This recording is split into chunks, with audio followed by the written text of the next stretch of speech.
Good afternoon, bonjour.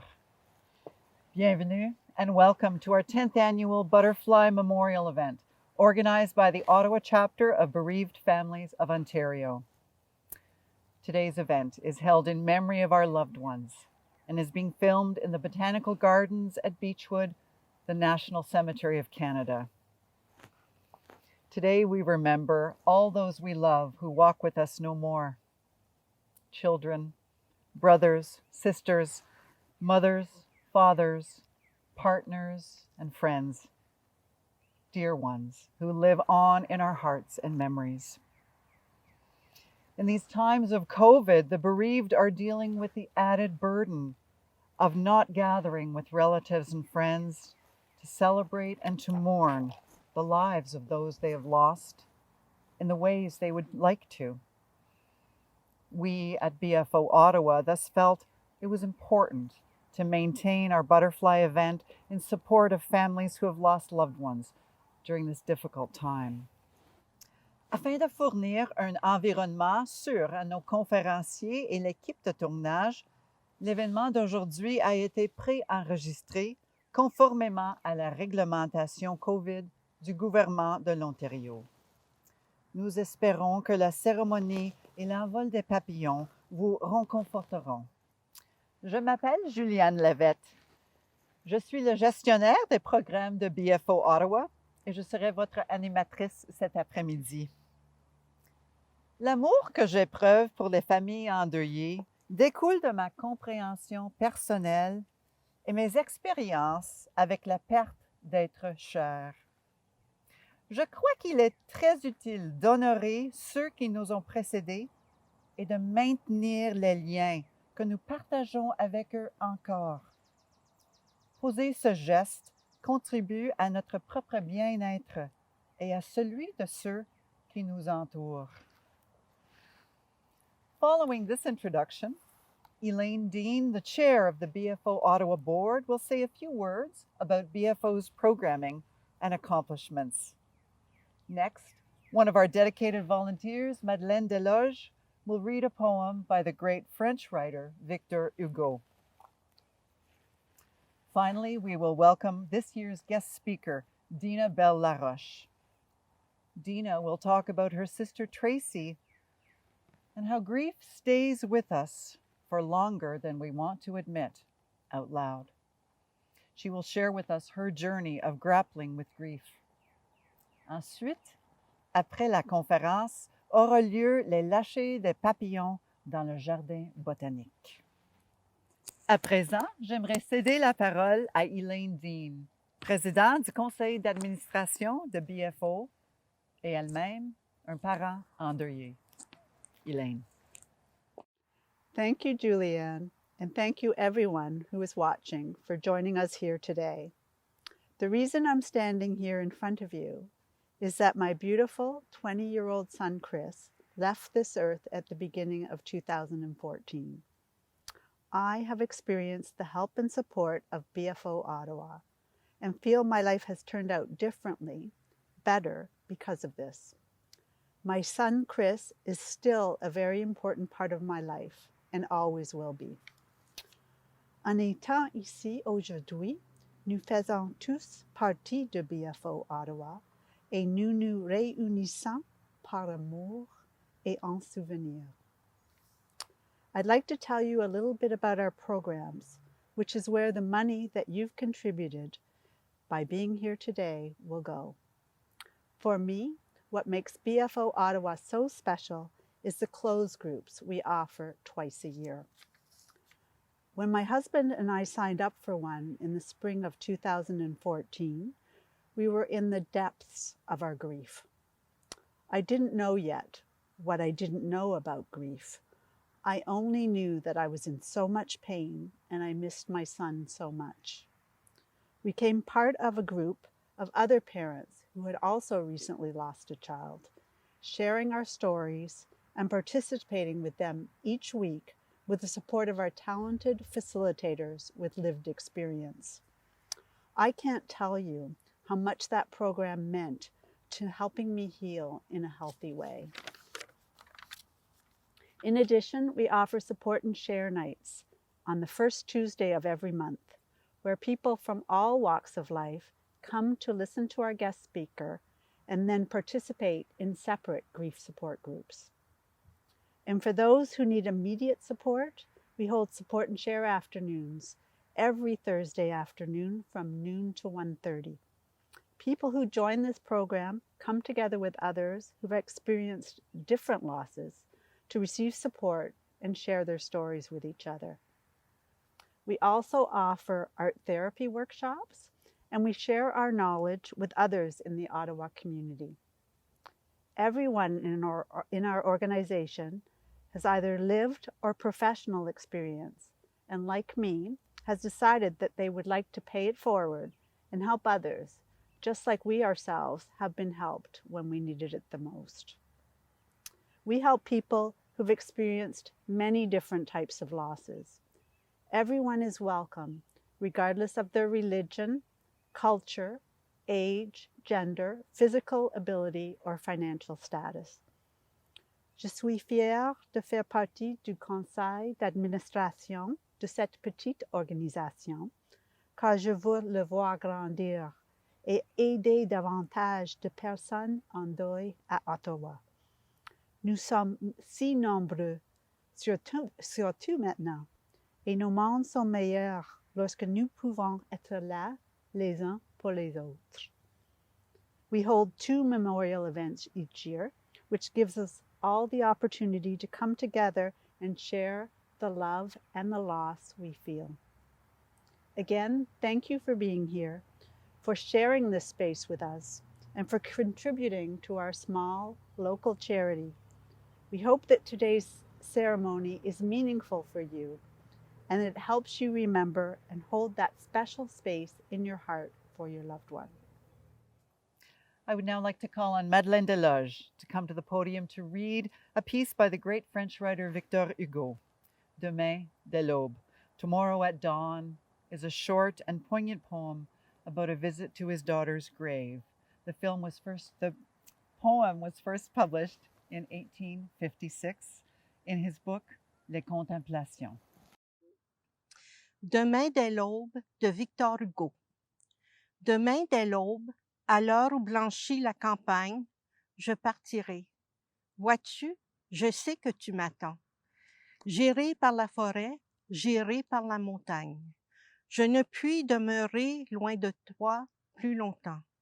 Je marcherai les yeux fixés sur mes pensées, sans rien voir au dehors, sans entendre aucun bruit.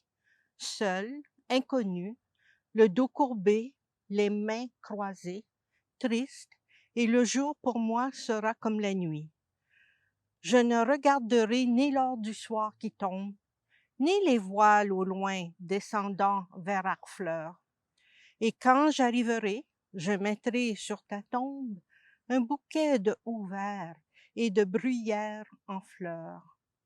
Merci. Thank you. Merci, Madeleine. It is now my great pleasure to introduce Dina Bell-LaRoche, our guest speaker for today's ceremony. Dina is a dedicated volunteer with BFO Ottawa and is a bilingual facilitator in our programs. Merci, Julianne, pour la belle introduction. Hi, everyone. My name is Dina Bell-LaRoche, and I'm just so delighted to be here. One of my favorite poets, David White, says, "To become human is to become visible while carrying what is hidden as a gift to others." What if we were to honor our grief? In a manner that was seen as a gift. What if we understood that the more we love, the more we will grieve? What if our grief was seen as the greatest act of love? What if we as a community of caring people were to become more grief and loss literate? How might we feel less isolated in our most vulnerable moments? What if? C'est une question que je me pose souvent. Qu'est-ce qui se passerait si on avait les moyens de se retrouver dans notre deuil? La tristesse que nous ressentons lorsque quelqu'un qu'on aime meurt est partie d'un processus naturel. Imaginez si notre communauté avait les moyens d'accompagner les endeuillés dans leur deuil. Imaginez. My journey through grief has been a long one. My younger sister Tracy died over 20 years ago on February 17th, 2001. When she died, a part of me died too. I trust those of you out there watching this relate to the gut-wrenching, life-changing, world-shattering pain that one often experiences when someone we love dies. 20 years is a long time to make sense of my grief, and yet I often find myself thinking and feeling like it was yesterday. Tracy is still so much a part of our lives that remembering her here among all of you during this hope-filled occasion on the 10th year celebration of the Butterfly Memorial that is being honored through bereaved families of Ottawa is so deeply humbling and life-giving. It is with a heart full of joy and deep gratitude that I share my story with you. Je me sens remplie de gratitude d'être parmi cette communauté afin de partager mon histoire d'amour et d'espoir face au décès de ma petite sœur Tracy. Tracy lived a beautiful life for nearly 30 years. She was just shy of her 30th birthday when she took her last breath. Tracy was a new mom, as was I. Her son Liam was 13 months old, and my daughter Talia was just a few months older. This out-of-order death was not supposed to happen. Let me take you back. 3 months after the birth of my first daughter, Talia, we entered the vortex of what was the most terrifying and heart-wrenching experience. Tracy was diagnosed with a very rare form of cancer. Her oncologist, Dr. Shel Verma, one of the most beautiful men I've ever met, said that only 220 people from around the world had the form of cancer that Tracy had, a P-net tumor, a Ewing sarcoma, that had grown inside of her while she was growing her baby. Tracy's tumor outweighed Liam nearly 3-to-1. He was born by emergency C-section 33 weeks, weighing just shy of 5 pounds, while the tumor inside of her was nearly 14 pounds. You can imagine at that moment what it must have been like for us. My beautiful parents, new grandparents, rose to the occasion to guide how we would be together during the 13 months. We were filled with hope throughout the entire ordeal. It was more like a roller coaster, actually, as I reflect on it now. So many bouts and rounds of chemotherapy, 11 rounds of radiation, and of course, the natural ups and downs that come with a cancer diagnosis. Throughout the entire experience, Tracy remained hopeful, and we all did. It was only a few weeks before her death that we started to realize that this might not work out as planned. And despite all of our hopes and prayers, and there were so many, Tracy died. Être avec une personne lorsqu'ils prennent leur dernier souffle est un moment parmi les plus privilégiés. Je ne l'oublierai jamais. Je ressens la douleur et la grâce en même ce moment. Watching someone you love take their last breath is among the most beautiful and painful of experiences. It remains with me still. I can feel both the pain and the deep love as I share it right now with all of you in this moment. Even 20 years later, it takes my breath away. So in what ways did Tracy's death change me? I would like to invite all of us in this moment to turn inward, to reflect on the impact of the death of our loved ones and what impact that this might have had on you.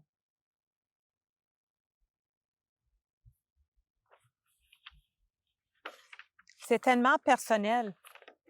C'est tellement personnel comme expérience que trouver des mots m'échappe. Ce que l'on ressent dans notre corps est peut-être où nous pouvons nous retrouver. I invite you into our communal grief experience as I continue to share my story of love for my younger sister, Tracy. After she died, I threw myself into raising money for the Relay for Life. We had a wonderful experience. It was really profound and meaningful, and it gave myself and my family the ability to make meaning of our collective loss. Tracy's Hope was the name of our team. And by the time we hung up our sneakers, we had raised close to $75,000 in Tracy's honor over the 9 years that we came together in devotion for this important cause. But after a while, I found myself longing to be with my grief differently, focusing our energy on what took Tracy away from us was beginning to feel like a burden. C'était un signe. Je crois que Tracy voulait que je me pose, que je me repose. I needed a break, and this temporary pause allowed me to make further meaning of my grief. I took the time to go deeper, to inquire into my own feelings and emotions, to better understand this grappling I was having with my grief. And I found myself wanting to understand what was happening to me, to my family. It's important to pause, to take the time to not only focus on our grief, but also to live and to give ourselves the space to heal. When we do, something shifts, at least something shifted inside of me. And this is when miracles can happen. Some people might even call these extraordinary events, and I'm going to share a few. In 2013, as a soccer coach, 13 years after Tracy died, I found myself in Nicaragua with a small group of soccer players that I was coaching, including my oldest daughter, Talia. And we were there because we had raised money for a charity called Schoolbox. It's a Canadian charity that builds classrooms in Nicaragua. And it was when we were visiting one of the classrooms that I felt overcome with such profound joy that I remember feeling overwhelmed, and I didn't really know what the source of it was. My soccer athletes kind of could feel something, and they kind of encircled me and they were giving me a hug. And in that moment, I believed I had found Tracy's Hope next project. Now, Tracy had been a young offender social worker before she died. She worked at the William E. Hayes Center, and the troubled youth that she took care of were what she called the forgotten ones. Tracy felt strongly that the forgotten ones deserved love, an education, and hope. L'espérance et l'amour que les enfants, l'espérance et l'amour pour les enfants faisaient partie des valeurs centrales de Tracy, et j'ai ressenti une force invisible qui m'encourageait d'avoir confiance en moi. And so when we returned from Nicaragua, and I shared with my parents that I thought we had found a place to continue our legacy of love for Tracy, they were both behind the dream. And I felt something in me, kind of like something cracked open. And I felt my grief shift. And it was like the seeding of hope, and I could feel that something else was emerging. I could feel joy, something I hadn't felt since before Tracy died. So imagine the 2 weeks after we came back, after we had come back from Nicaragua, from building, this beautiful school, and we had committed to building a library in the school that myself and the soccer team had built. We receive a call from Tracy's former employer. Now, I just want to take you back. This was 13 years later. They were a bit sheepish as they recounted that somehow Tracy's life insurance policy had been overlooked, and my mom had been named as one of the recipients. So what do you think my mom did with some of that money that she received? So Tracy herself helped to build the library inside the school where I had felt her energy. The library was dedicated to her. I took that as a sign 2 years later, we had raised enough money to build a classroom. And my husband Pierre and I traveled to Nicaragua on a whirlwind experience to help lay the foundation. We called it Date Night in the Pit. During that trip, I remember speaking to the kids who were learning under a tree. And what I love most about Schoolbox is the people. My relationship with the entire Schoolbox family has helped me transform my grief into moments of grace. In that moment, under the tree, with 30 pairs of eyes looking up at me, I remember starting to speak about Tracy because I wanted the kids to know who Tracy was, right? This was going to be the classroom in her honor. And I could see their faces lighting up, and I'm like, oh, wow, like excited that they were so excited about Tracy. Wouldn't you know it, though, I was not the star attraction. There was a butterfly circling around me. And that butterfly stayed with me for the entire 45 minutes. And the kids started chanting, Mira, mira la mariposa. Look, look, the butterfly. In that moment, I knew this was Tracy's extraordinary way of telling me that she was grateful to be part of this legacy of love that would support the forgotten children that she cared and loved so deeply. The butterfly stayed with us during the entire ceremony, including when we buried some keepsakes underneath what would become the foundation of Tracy's Hope, classroom number 1. It was really such a beautiful and poignant moment. And it didn't stop there. Ce fut un moment remarquable. J'en ai des frissons. The beautiful part of Tracy's Hope, and another reason why this memorial event is so deeply touching to me, is because the logo that our dear cousin Nadia created for Tracy's Hope, and it's painted on 2 of her classrooms, actually has the butterfly instead of the H for hope. So it feels like it's a sign that I'm supposed to be here with all of you celebrating the 10th anniversary for this extraordinary charity. Now, after the first classroom, we raised enough money to build a second one, and we took our other 2 children and 2 other families with us to build Tracy's Hope, classroom numero 2. During that trip, something else shifted in my journey through grief. I could feel the crack in my heart start to repair, and there was more and more room for joy. Joy for me, joy for the moments and the experiences. La joie que j'ai ressentie pendant ce voyage pour construire la 2e classe, y a pas de mots. And now, well, we had planned to build Tracy's 3rd classroom this year to commemorate her 20th year of her death anniversary. And I wanted to bring Liam. That's what our plans were. Her son Liam, Tracy's son Liam, was supposed to come with me to Nicaragua and to have him witness the ongoing legacy that his mom continues to spread. Now, Liam is 21 years old now, and he was keen to be part of this legacy of love and hope. COVID had different ideas for us. So instead, we turned our attention to offering virtual grief cafes on behalf of Schoolbox.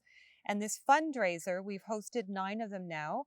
This fundraiser has contributed, and we've now raised enough money where we're over about 50% of our build, our classroom build. So I'm confident in the next year we'll be able to raise enough money to build Tracy's 3rd classroom. And my hope is that when I return to Nicaragua, Liam will be there with me.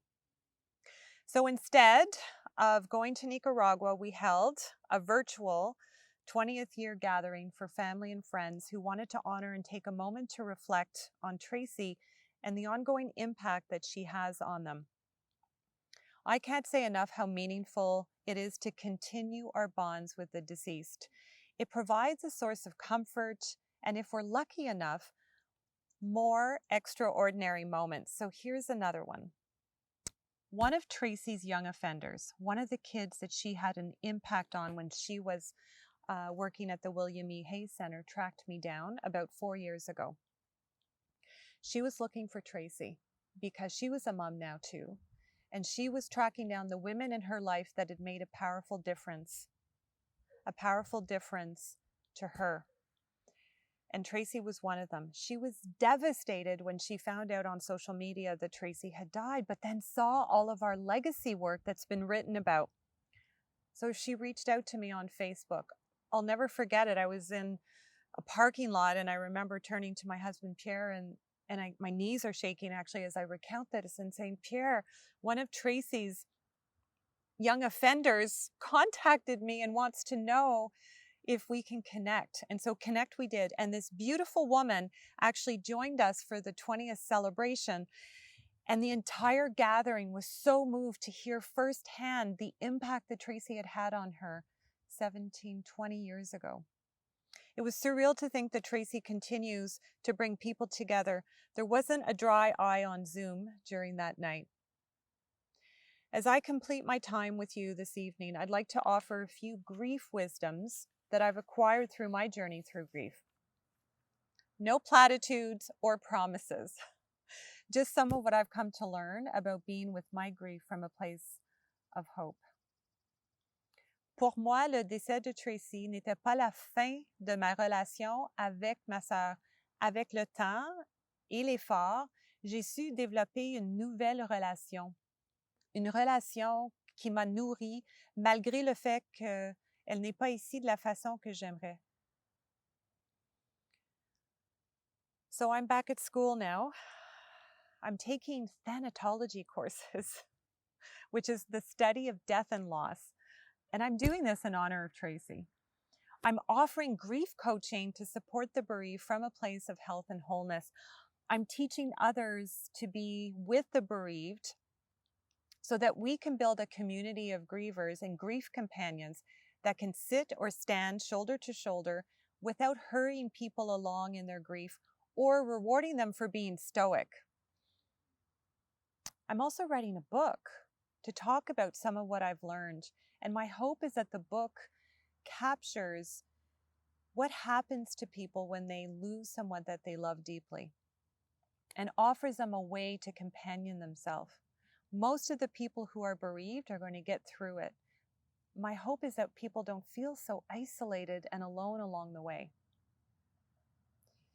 Our unique relationship with the person we love who has died, it deserves our full attention. As a bereaved person, we are entitled to grieve our losses. We are entitled to feel, and when we're ready, we can begin to mourn and make meaning of our pain. We will carry this, however, forever. And that's okay. My own experience with loss is some cut deeper than others. Be kind to yourself. Don't shame yourself into silence. Find someone you can trust who will listen and not offer platitudes or, well, at least our grief deserves our full attention. My greatest hope and focus now is to help people reimagine a new relationship with loss. I'm launching a new initiative called Grief Unleashed. It's a way for me to share what I've come to know while building a community of grief companions. I feel the world needs more of us to become grief and loss literate. And in so doing, I believe we will treat each other with more compassion. Becoming a volunteer with the bereaved families of Ottawa has been another way for me to honor my love for my sister Tracy. Mon cœur se joint à la vôtre en reconnaissance de l'amour qui continue les liens et qui servent à honorer nos décédés. Ils seront toujours avec nous et c'est à nous de trouver des façons de les garder proches. As we look to keep the memories of those that we love and who have died, I invite us to consider how our loved ones can continue to shape our lives by welcoming them into our hearts and intentionally honoring the space between us.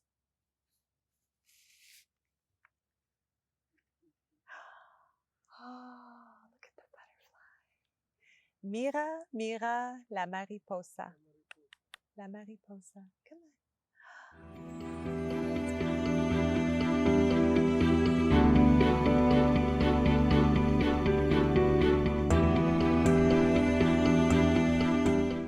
Thank you, Dina, for your generosity in sharing this personal, honest, and inspiring story. It is certainly time to highlight the links between loss, grief, and mental health, and we are grateful you could do so with us today. Again, thank you. Le papillon semble fragile, mais sa beauté est le résultat d'une lutte acharnée pour la vie. Après de longues semaines de vie dans son cocon, le chenille se transforme et se mue en quelque chose qui n'est plus lié à la terre. La lutte pour sortir de son cocon est dure et longue. Comme l'a écrit Maya Angelou, nous nous réjouissions de la beauté du papillon, mais nous admettons rarement les changements qu'il a subis pour atteindre cette beauté. Que ce soit un encouragement pour nous aujourd'hui. We invite you now to take a quiet moment to reflect on a message you may want to send your loved one, or an intention you'd like to set for your own healing journey. Whisper these messages now to your butterfly, and it will be carried on its wings.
We would like to thank all the people involved in building today's ceremony, especially our sponsors, Odelis Bakery, EQ Homes, Richie Feed and Seed.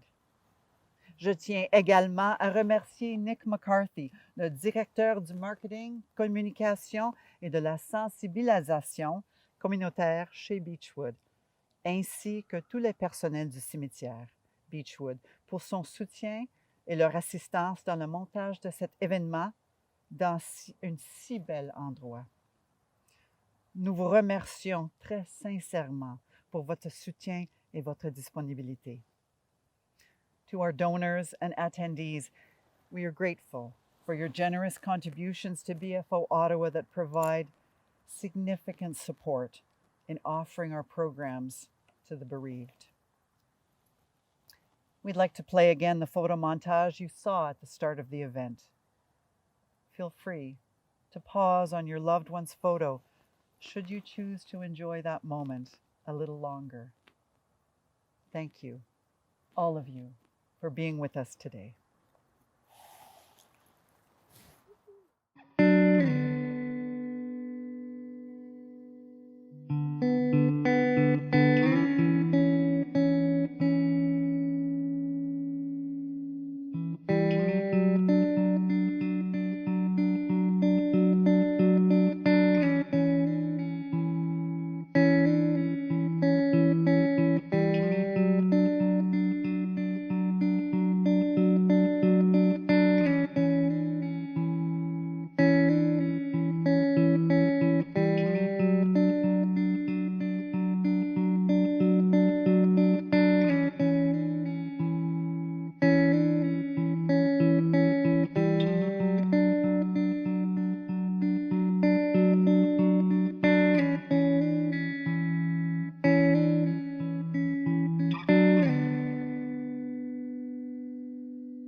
you.